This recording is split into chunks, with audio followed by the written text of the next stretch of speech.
inaishi kwenye dalili za mwisho. Dunia ilipofika, wengine mna TV mnajua, Marekani wamerusha chombo. Napokwambia leo ni kama siku ya 4 wameenda mwezini. Watu wameenda mwezini wakazunguke mwezi, wakaangalie mambo ya mwezini, ili mwakani waende mwezini kutua, waangalie namna ya kuwa na safari za kwenda mwezini, waende kwenye sayari nyingine tena ya Mars, waende tena kwenye sayari nyingine. Lakini sisi wa Kristo bado tunashangaa kabisa. Ukiona watu wanapigana, wanaangalia namna ya kutoka, wamechoshwa na dunia hii tunayoishi, wanatamani kwenda kuishi dunia nyingine, jua Yesu anakaribia kufanyeje? Kurudi.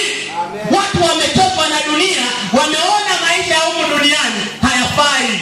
Licha ya kuwa na magari, licha ya kuwa majumba, licha ya kuwa na fahari nyingi duniani, licha ya kutafuta utajiri mwingi duniani, lakini wanapigana kutafuta namna ya kwenda kuishi sayari nje ya dunia hii ambayo Mungu ametuweka. Jua ya kuwa Yesu anakaribia kurudi. Amina.